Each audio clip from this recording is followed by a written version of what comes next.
I didn't mean to buy it. That's the part one keep replaying in my mind. The beginning. Because if there was a moment where everything could have been avoided, it was there. It was raining that day. The kind of rain that doesn't pour. It lingers. It seeps into your clothes. It presses down on your shoulders. The sky was the color of wet concrete. And the bookstore smelled like old paper and damp wood. I remember shaking the rain off my coat before stepping inside. I remember thinking I shouldn't stay long. And I remember seeing the book. It was on a table near the window. Not displayed. Not highlighted. Just there.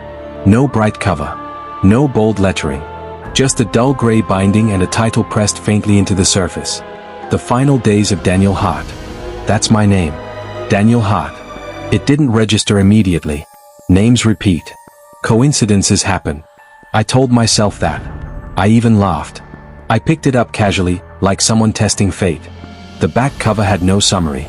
No author bio. No publisher information. Just a single sentence. He doesn't know it yet. But the worst part isn't dying. I should have put it back. Instead, I bought it. The cashier didn't speak. She scanned it slowly. Her eyes lingered on the cover longer than necessary. Interesting choice, she said. I smiled politely. What's it about? She looked at me in a way I still can't describe. You'll see. That should have been enough. It wasn't. I didn't open the book until later that night. I made dinner. I watched television. I delayed. There was a subtle weight to it. Not physical weight. Something else. Anticipation.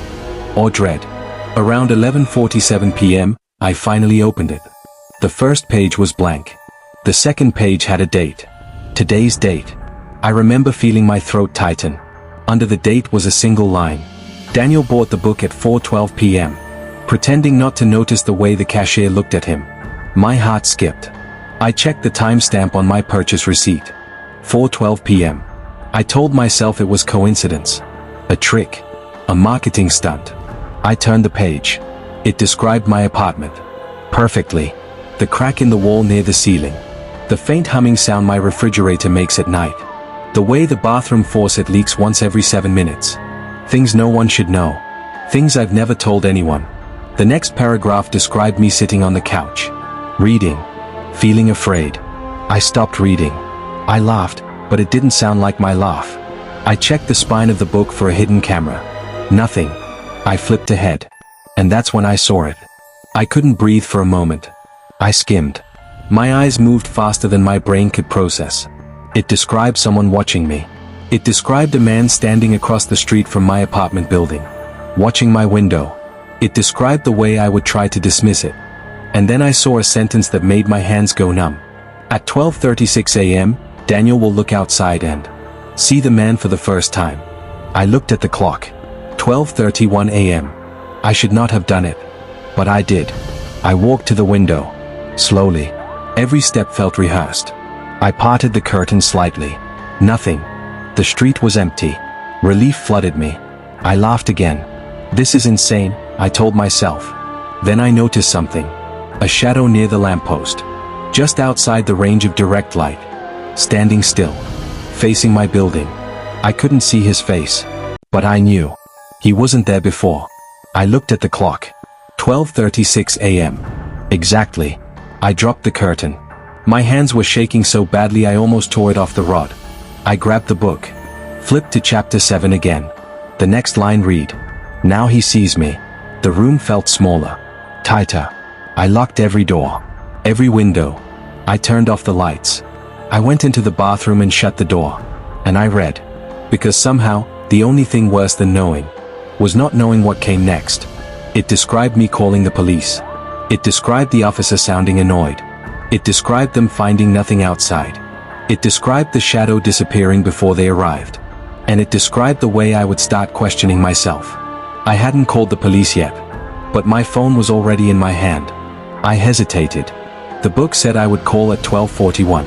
It was 12:40. I waited. If I didn't call, the story would be wrong. 12:41. I didn't call. 12:42. The silence grew unbearable. 12:43. My heart was racing. 12:44. I broke. I dialed. The officer sounded irritated. They found nothing. By the time they arrived, The shadow was gone. Exactly like the book said. I tried to burn it. At 1:12 a.m., according to the book, I would attempt to destroy it. I went to the kitchen, lit a match, held the flame to the page. The paper blackened but it didn't burn. The flame went out. The page remained intact. The text unchanged. But there was a new line. It hadn't been there before. Destruction is not an option. I dropped it. The sound it made hitting the floor was too heavy, too final. The next chapter is where I stopped being sure of anything. The title was The Point of No Return. And beneath it, Daniel begins to understand that the killer is not outside. I didn't want to read further, but I did. And what I read is why I haven't slept since. I didn't sleep. Not that night. Not really. I lay in bed staring at the ceiling, the book on the nightstand like a loaded weapon. I kept expecting it to move, to open on its own, to whisper. It didn't. That almost made it worse. At 3:17 a.m., I reached for it again. I told myself I needed to stay ahead of it. If it knew what I was going to do, then maybe I could outthink it. That's what people always believe before they lose control. I flipped to the next chapter. He tries to change the plot. My mouth went dry. The first paragraph described me exactly as I was. Sitting upright in bed, eyes bloodshot, hands trembling but determined. Daniel decides the only way to survive is to behave differently from the version of himself in the book. Yes, I whispered. That was exactly what I was thinking. The book continued. He will begin by avoiding the window. I looked toward the curtains instinctively. They were shut tight. Hadn't opened them since the shadow. Good, I thought. I'm already changing it. Then I saw the next line. He believes closing the curtains changes something. I felt something twist in my chest. The book wasn't predicting events. It was predicting my reasoning. By morning, I had a plan. I wouldn't go to work. The book described me going to work. So I called in sick. I even changed my voice slightly on the phone, as if that mattered. When I hung up, I checked the book. The words were different. That chapter now read, Daniel considers staying home. He calls in sick, convincing himself this deviation proves he has free will. My hands went numb. It was updating. Not predicting. Updating. I started testing it. Small things. I knocked a glass off the counter deliberately. I moved a chair to the opposite corner of the room. I shaved half my beard and left the other side untouched. I wanted to create chaos. Something unpredictable. I turned to the book again. The page was warm. Not hot. Just warm. He begins performing meaningless disruptions. He thinks randomness will confuse the narrative. My heart pounded. I flipped further ahead. Chapter 9. The Weapon. I didn't want to read it. I read it anyway. Daniel decides he must arm himself. I slammed the book shut. No. I said it out loud. No. But my eyes drifted toward the kitchen. Toward the knife drawer. It described the exact knife I would choose. The one with the black handle. The heaviest. I stayed still. I didn't move. 5 minutes passed. 10. My pulse was in my throat. Then the thought crept in. What if the book expects me not to pick it? What if defiance is part of the story? That's when I realized something horrifying. Every decision now had two possibilities. Both could be written. There was no safe choice. At 11:02 a.m., I walked into the kitchen. I opened the drawer. I picked up the black-handled knife. Not because the book told me to, but because I was afraid not to. I checked the page again. Asterisk, he tells himself the knife is protection. He doesn't realize who it is really for. I dropped it. It clattered against the floor, echoing too loudly. The paranoia deepened by the hour. Every sound in the apartment had meaning. The refrigerator hum became coded. The pipes knocking in the walls felt deliberate. Even the silence felt intentional. I started watching through the peephole. The little magic eye. The hallway outside my apartment door stretched in warped perspective. Empty. But not comforting. The book described this too. He watches through the lens, convinced the killer is outside. I turned the page. He hasn't yet understood that proximity is irrelevant. My breathing became shallow. What did that mean? Proximity is irrelevant. I searched the apartment. Closets. Under the bed. Behind the shower curtain. I even checked inside the washing machine. Nothing. But I couldn't shake the feeling. The killer wasn't breaking in. The killer was waiting. By the second night, I hadn't slept in over 36 hours. I kept the lights on. All of them. The book mentioned I would start talking to myself. It was right. I started narrating my own movements out loud. If I go to the bathroom now, that's my choice. If I sit down, that's my choice. I needed to hear autonomy, to feel it. But then something happened that I still can't explain. I reached the end of a page, and the last sentence was incomplete. At 2:14 a.m., Daniel will. It stopped there. Blank space. My clock read 2:12 a.m. For the first time, the book didn't know. Or it hadn't decided yet. My chest tightened. I felt hope.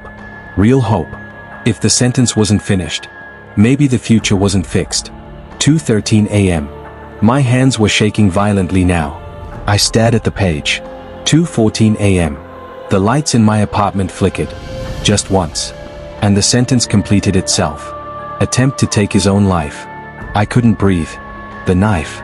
The black-handled knife. The book had said it wasn't for protection. My eyes moved slowly toward the kitchen. The drawer was still slightly open from earlier.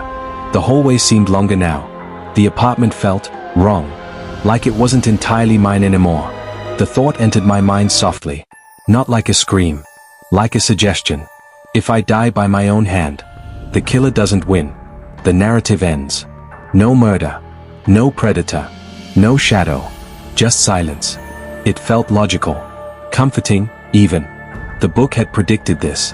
But if I chose it willingly, was it still prediction? Or was it escape? I stood up. My legs felt weak. Every step toward the kitchen felt underwater. The book lay open behind me, watching. I reached the drawer. I pulled the knife out. The metal felt colder than before. Heavier. My reflection in the blade looked distorted. Unfamiliar. I pressed the tip lightly against my wrist. Just enough to feel it. The book rustled. On its own. I turned slowly. The page had changed again. He believes suicide is freedom. My hand trembled. The next line formed slowly. Letter by letter. But even this belongs to the story. The knife slipped from my hand. I fell to my knees. Sobbing. Not because I wanted to die. But because I realized something unbearable. There is no action I can take that isn't already written. And if suicide is part of the narrative, then even death isn't escape. I haven't thrown the book away. I tried once. I carried it to the trash chute in the hallway.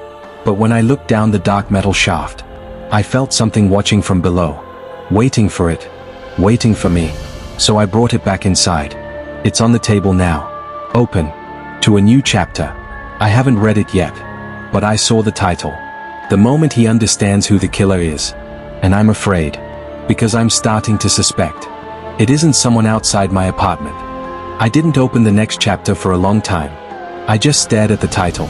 The moment he understands who the killer is. The words felt heavier than the book itself. Outside, the rain had started again. Not loud. Not dramatic. Just steady. Like something patient.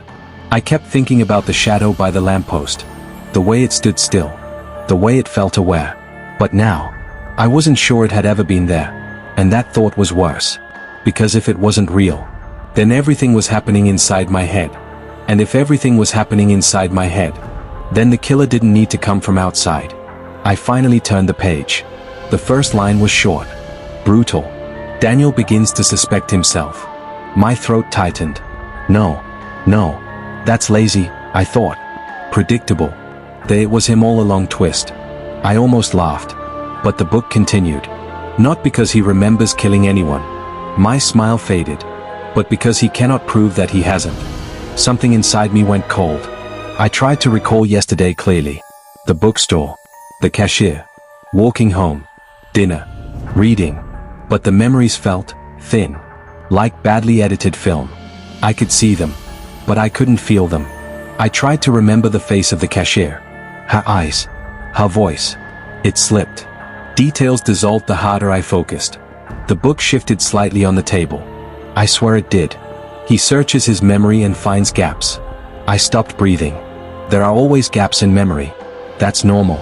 But these weren't normal gaps. These were holes. Dark, clean holes. Like something had been removed. I went to the bathroom mirror. I looked at myself. I looked normal. Tired.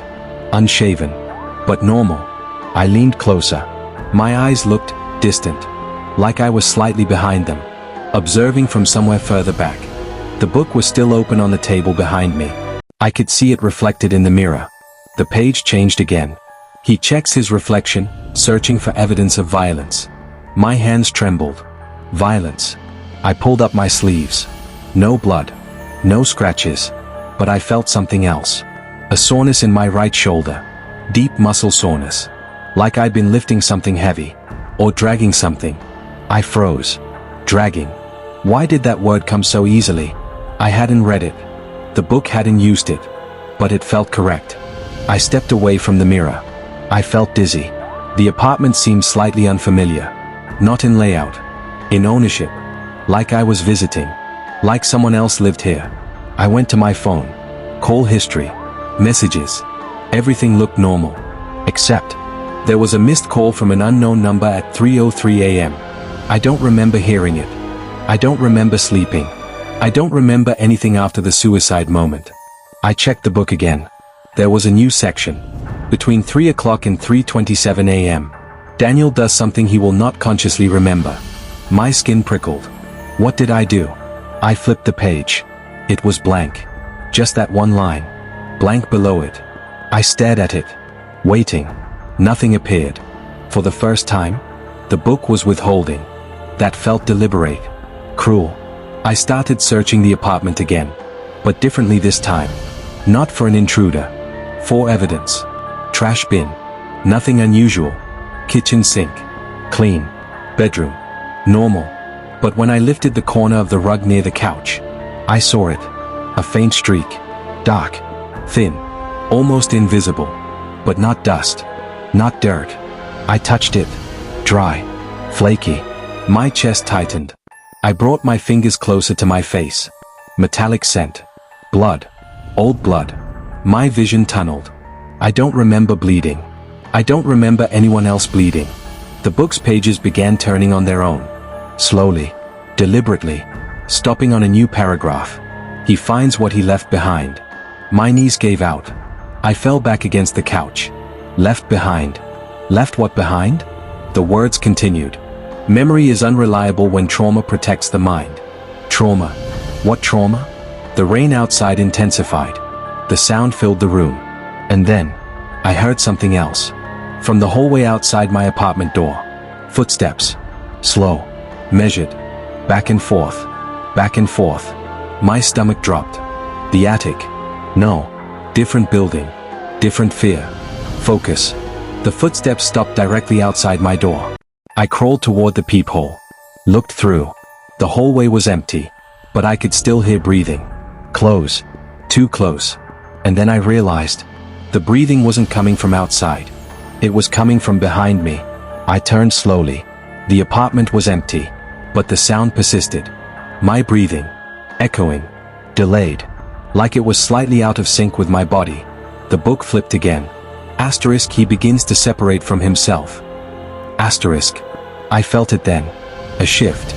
Like I was both inside my body. And slightly above it. Watching. Judging. Observing Daniel Hart. The man who bought a book. The man who found blood under his rug. The man who cannot account for 27 minutes of his life. And then a thought entered my mind so quietly it didn't feel like mine. What if the book isn't predicting the murder? What if it's documenting it? My pulse roared in my ears. What if the killer isn't coming? What if it's already finished? The book's next line formed slowly. Painfully.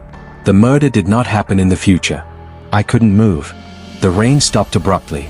Silence flooded the room. The sentence completed itself. It already happened. I shook my head violently. No. No. No. I would remember. Wouldn't I? Unless the book is not an object. Unless it's a record. A confession. Unless I wrote it. The final line on the page appeared. Daniel has not yet asked the most important question. My lips trembled. I whispered it before I could stop myself. Who did I kill? The page didn't answer. It only added one final line. Turn the page. And I don't know if I'm ready to. I made a mistake. Not the obvious ones. Not the locks. Not the knife. Not the sleepless nights staring at the door. Waiting for footsteps the book promised would come. No. I made the mistake of thinking I was still ahead of it. The book had stopped predicting small things. It no longer wrote about spilled water or flickering lights. It skipped days now. Entire stretches of my life vanished between paragraphs. It was as if the story had grown bored of detail, and was sprinting toward something final, toward something hungry. And then I found the page that wasn't there before. It was wedged near the center. Thicker paper, different texture, slightly warmer to the touch. Blank, completely blank, except for one line at the top. This is where he realizes it is already inside. Inside what? Inside the house? Inside the book? Inside me? I tore the page out. I didn't hesitate this time. I ripped it clean from the spine and carried it to the sink. I turned on the faucet and soaked it. The ink didn't bleed. It didn't smudge. The words remained crisp, untouched. This is where he realizes it is already inside. The faucet began to drip red. I blinked. Water. Just water. But the sink smelled metallic. I looked down at my hands. No blood. When I looked back up, the page was dry again. Dry. Untouched. Still in my hand. I don't remember taking it out of the sink. That's when I felt it. Not a sound. Not movement. A presence. Like someone standing directly behind you in a dark room. So close you can feel their breath. But when you turn around, there's nothing. Except this time, I didn't turn around. Because the book said I wouldn't. The book lay open on the table behind me. I hadn't left it open. I was sure of that. But I could feel it watching me. Yes. Watching. I walked toward it slowly. Each step felt scripted. Each breath rehearsed. The pages were flipping. On their own. Not dramatically. Not violently. Just turning. One page. Pause. Another. Pause. And stopping exactly where the blank page had been. But it wasn't blank anymore. There was text now. Fresh. Dark. Wet. He believes he is still in control. I stepped back. No, I whispered. The air felt thicker. Heavy. My thoughts slowed, as if something were pressing gently against the inside of my skull. The text continued forming. He does not yet understand that the book is not predicting. My heart began to pound so violently it hurt. It is remembering. Remembering. Remembering what? My past? No. Something worse. Something ahead. The lights flickered. I didn't look at them. I couldn't look away from the page. The words kept coming. The first time he died, it was quick. I froze. The first time? The first time. I've never died. I'm alive. I'm here. I'm breathing. Right? Right? My reflection in the dark window behind the table looked delayed. When I moved, it moved a fraction of a second later. When I blinked, it kept staring. I stepped closer to the glass. The reflection did not follow. It stayed where it was, watching me approach. Smiling. A slow, patient smile. And I felt it then. Inside. Not my stomach. Not my chest. Deeper. Behind my thoughts. Something that felt like a second awareness. Not speaking. Just observing. Like it had been waiting for this realization. The book trembled. A low vibration, almost like a purr. More text appeared. He begins to suspect that the narrative is not linear. He begins to suspect that he has already reached the end. The room felt wrong. Angles slightly off. Walls too far apart. Or too close. I touched my own face to ground myself. My skin felt unfamiliar. As if I were touching someone else. The reflection in the window leaned forward. Closer than I was. Its mouth moved. No sound came from the glass. But I heard it anyway. Inside my head. You don't remember the first version. The first version of what? My life? My death? The book slammed shut. The sound cracked through the room like a gunshot. Silence swallowed everything after. No hum of electricity. No distant traffic. No ticking clock. Just me. And something breathing that wasn't me. Slow. Measured. Right behind my thoughts. I didn't turn around. I knew better now. Because I wasn't sure what would turn with me. The book opened again. Without sound this time. The final line wrote itself across the page. This is where he understands. The killer is not coming. The killer is remembering how he did it last time. My hands began to shake. Not from fear. From recognition. A memory trying to surface. Something buried. Something I had refused to see. I walked slowly to the kitchen drawer. The knife was still there. Exactly where I had left it. Exactly where the book described. My reflection in the microwave door looked calm. Calmer than I felt. Too calm. Like it knew something I didn't. I whispered, "This isn't real." The reflection whispered back, "It already happened." The book's pages began to flip rapidly now. Not forward. Backward. Reversing. As if undoing. Or replaying. And I saw it. A flash. A memory. Standing in this same kitchen. Knife in hand. But not afraid. Focused. Deliberate. Someone else in the room. A shadow. Or was it me? Blood. On the tile. On my hands. On the book. And then darkness. I dropped the knife. It clattered against the floor. Too loud in the suffocating silence. The breathing inside my head grew steadier. Confident. I think I understand now. The book wasn't predicting my death. It was documenting it. Version after version. Loop after loop. Every attempt to escape. Every failure. Every time I tried to outsmart it. It simply adjusted. Rewrote. Reset. And I never remembered. Until now. The page turned one final time. He finally realizes the truth. The only way to break the cycle. The word stopped mid-sentence. Ink trailing downward like something interrupted. The lights went out. Complete darkness. And in that darkness, I felt hands. Not grabbing. Not attacking. Just guiding. Like a director repositioning an actor on stage. A whisper filled the space behind my eyes. We're ready to begin again. And somewhere in the apartment, very softly, a page turned. There was no darkness. That was the first lie. When the lights went out, I expected nothing. Instead, there was light. Soft. Warm. Afternoon sunlight spilling across hardwood floors. Birds outside. A passing car. Ordinary. Terrifyingly ordinary. I was sitting at my kitchen table. No book. No blood. No rain. Just sunlight and the faint smell of coffee. For a moment, I thought. Relief. It was stress. Sleep deprivation. Some kind of breakdown. But then I saw the date on my phone. 3 weeks earlier. Before the bookstore. Before the shadow. Before the missing 27 minutes. Before everything. My stomach turned cold. This wasn't a reset. This was a memory. The first version. There was someone in the apartment with me. I knew that before I saw her. The air felt shared. Occupied. And then she stepped into view from the hallway. Elena. Not a shadow. Not a reflection. Real. Breathing. Alive. She looked tired. Concerned. Like she had been worrying about me for days. Which, apparently, she had. "You didn't sleep again," she said gently. Her voice didn't echo. It didn't distort. It sounded human. That was worse. I don't remember Elena. But I knew her instantly. That's the cruel thing about buried memories. They feel like they've been waiting just behind a curtain. She placed her hand on my shoulder. Warm.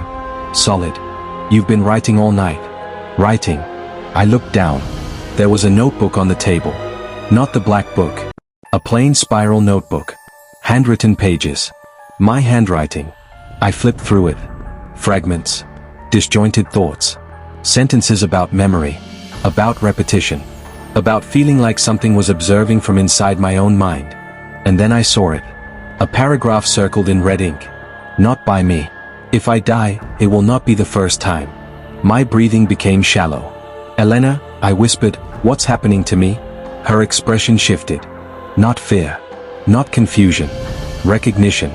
"You don't remember," she said softly. That sentence again. "You don't remember." I stood too quickly. The chair scraped loudly across the floor.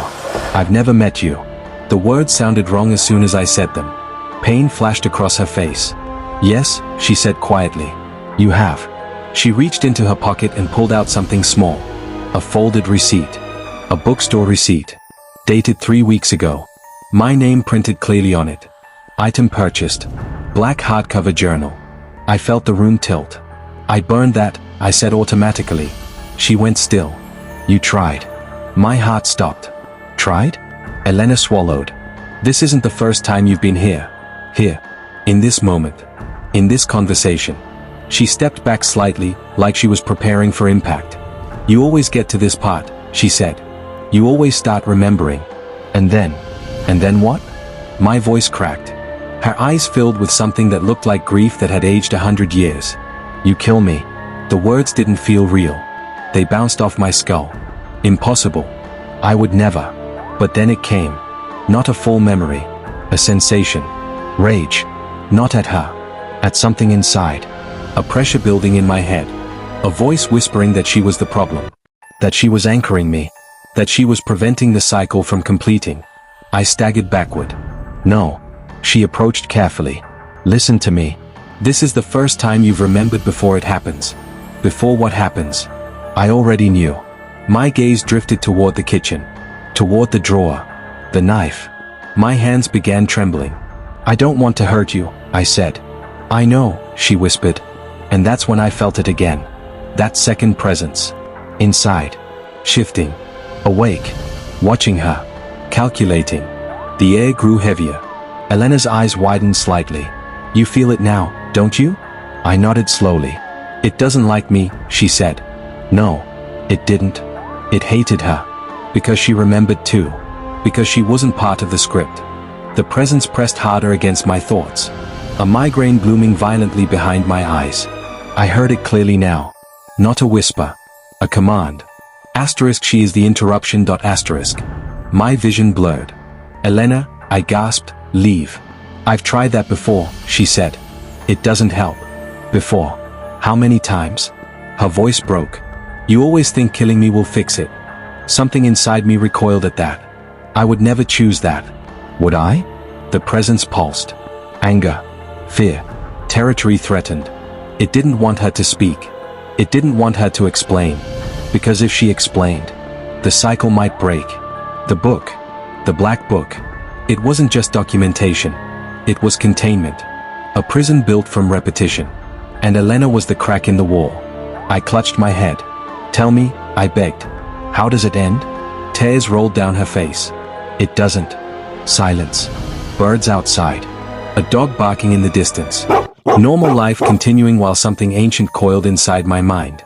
You always get scared, she whispered. You think ending me will end it. The presence surged violently. My hand moved. Not fully under my control. A twitch. Toward the kitchen. Toward the drawer. No, I growled. For the first time. The voice inside sounded uncertain. As if it hadn't expected resistance. Elena saw it. Hope flickered in her eyes. You can choose differently. Choose. The word felt foreign. In every version. Had I chosen? Or had I been guided? The book flips pages. The knife waits in the drawer. The argument escalates. The presence whispers. And I comply. But what if? What if the cycle only exists because I obey? The pressure in my skull intensified. Blinding.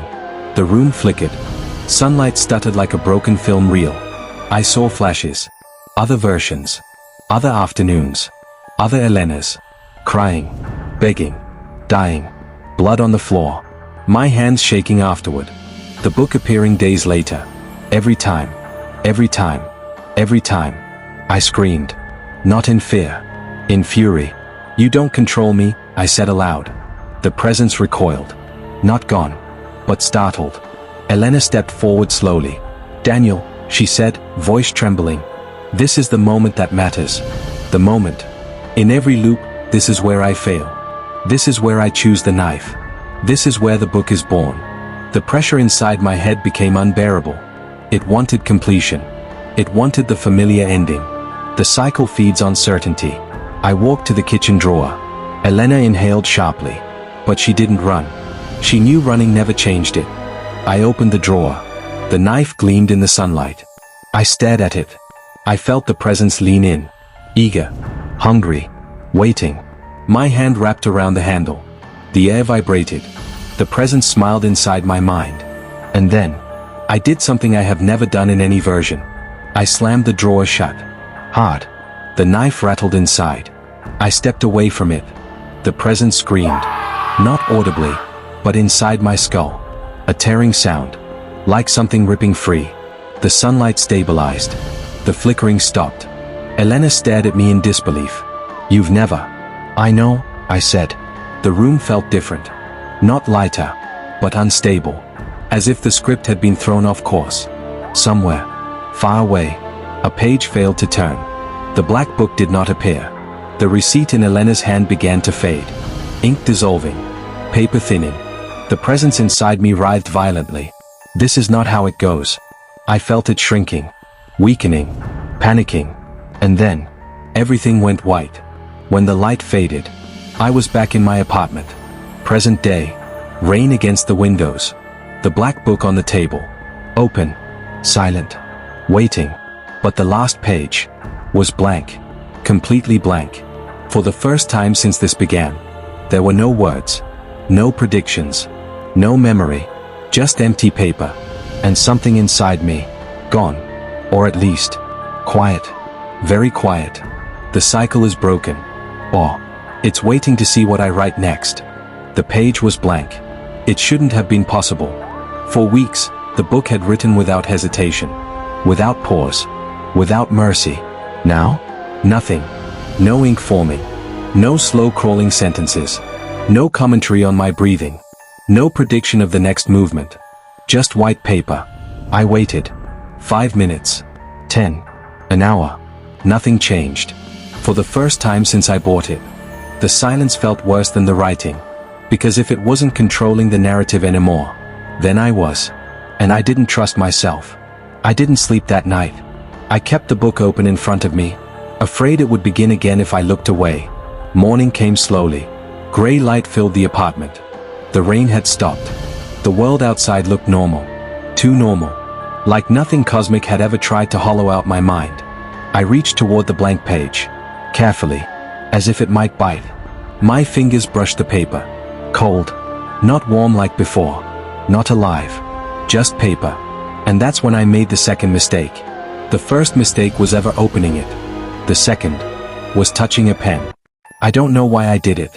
Maybe to test control. Maybe to prove something. Maybe to see if I could overwrite whatever had been trying to overwrite me. I picked up a pen from the table. Held it above the blank page. Hesitated. Then I wrote 3 words. I am free. The ink settled. Nothing happened. No trembling. No flickering lights. No pressure in my skull. Relief flooded me. I laughed. A shaky, exhausted laugh. See? I whispered. You're done. The book did not respond. I leaned back in the chair. Closed my eyes. And that's when the pen moved. I felt it before I saw it. A subtle tug in my fingers. I looked down. The pen was still in my hand. But it wasn't where I had left it. It had moved lower on the page. And beneath my handwriting, new words were forming. Not in my style. Not in my ink. Darker. Thicker. Almost carved into the fibers. He believes writing makes him the author. My breath stopped. The pen twitched again. I tried to drop it. My fingers wouldn't open. More words formed. He does not yet understand that authorship requires memory. The air began to thin. That familiar pressure. Not as violent as before. But returning. Curious. Testing. I forced my other hand forward and pried the pen from my grip. It fell to the floor. Clattered. Rolled. The writing continued anyway. Without the pen touching the page. Without ink flowing. The paper darkened from within. Letters surfacing like bruises. The cycle was not broken. My chest tightened. No. The page continued. It was transferred. Transferred. To what? To who? The temperature in the room dropped. Not dramatically. Just enough to notice. My reflection in the dark TV screen caught my eye. It was watching again. But this time, it looked amused. The book wrote faster. When he refused the knife, he chose something else. I backed away from the table. What did I choose? The answer came slowly. Deliberately. Creation. The word lingered. Heavy. Violence sustains the cycle. Creation evolves it. My stomach dropped. No. No. No. No. I didn't end it. I upgraded it. The pages began flipping again. But not backward. Forward. Hundreds of pages. Blank pages. All blank. Until the final one. Where a single sentence waited. Now he writes the first line. The room felt distorted. Stretched. The air hummed faintly. And then I understood. Before, the book was recording. Documenting the inevitable. But now, it needed input. It needed me. The presence inside my mind wasn't gone. It had changed. Less invasive. More collaborative. The whisper returned. Not commanding. Suggesting. Tell the story. My thoughts began forming sentences automatically. Structure. Chapters. Parts. A beginning. A descent. A revelation. I felt something open inside my skull. Like a door unlocking. Images flooded me. Not of Elena dying. Of strangers. People I've never met. Reading. Late at night. Alone. Heart pounding. Turning pages. And as they read, the pressure begins in their own heads. The subtle sense of being watched. The reflection slightly delayed. The thought that maybe they don't remember everything. The book trembled gently. Excited. Story spread. The words formed rapidly now. Cycles multiply. Cold realization settled over me. This was never about ending one loop. It was about expanding it. A single mind is fragile. A single victim is contained. But a story? A story travels. It enters willingly. The whisper softened. Almost affectionate. You chose to write instead of kill. That is far more efficient. My legs weakened. I grabbed the table for support. You're using me. The response was immediate. You invited me. The book flipped to the very first page. The title page. The one that once only held my name. Now, it had more. A subtitle I don't remember seeing before. A contagious narrative. My pulse thundered. This wasn't a haunting. It was propagation. Every reader becomes a potential version. Every imagination a doorway. The presence doesn't need knives anymore. It needs attention. Belief. Curiosity. I looked at the words I had written. I am free. They were fading. Slowly dissolving into the page. Replaced by something else. He is the beginning. The apartment lights flickered once. Only once. Then stabilized. The pressure inside my skull settled into something steady. Permanent. Not overwhelming. Just present. Watching. Learning. Waiting for the next sentence. I looked around my apartment. Everything normal. Everything quiet. But now I could feel it. Beyond the walls. Beyond the city. Beyond this room. Threads. Invisible threads stretching outward. Connecting to anyone who might hear this story. Read it. Continue it. The final line wrote itself across the page. If you are reading this, the transfer has already begun. The book snapped shut. Silence. No more movement. No more writing. It doesn't need to. Because now, it's in the telling. And I just told you. It didn't happen all at once. There was no explosion. No sky turning red. No mass hysteria. Just small things. Tiny fractures. Someone in Chicago wakes up with a black hardcover book on their nightstand. No memory of purchasing it. A student in Tokyo finds one in their backpack between classes. A woman in Sao Paulo discovers it on her kitchen counter beside her morning coffee. None of them remember buying it. None of them remember seeing a bookstore. None of them remember choosing to read it. But they do. Because it's already open. Always open. On the first line. At first, it spreads quietly. A few online posts. A thread titled "Does anyone else own this book?" Replies flood in. Photos attached. The same cover. No publisher name. No barcode. No author listed. Just the title embossed in faint silver letters. I bought a book and it was about my death. People laugh. Call it viral marketing. An ARG. A clever horror stunt. Until they turn the pages. And find their name. Not immediately. The beginning is always the same. A man named Daniel. An apartment. A black book that writes itself. Readers feel safe. It's just fiction. Until small details begin to align. The street outside the reader's window. The exact model of their phone. The fact that they checked the lock twice tonight. And then, on page 47 for some, page 112 for others, a sentence appears. The reader begins to feel watched. That's when they look up. And something feels slightly delayed. Emergency hotlines begin receiving strange calls. People reporting dissociation. Memory gaps. Reflections that don't blink in sync. Psychologists coin a term. Narrative intrusion syndrome. Governments dismiss it as mass psychogenic illness amplified by social media. But hospitals notice something disturbing. The affected all describe the same sensation. Not possession. Not paranoia. Authorship. The feeling that their thoughts are being structured, shaped, edited, as if something is tightening their internal monologue into chapters.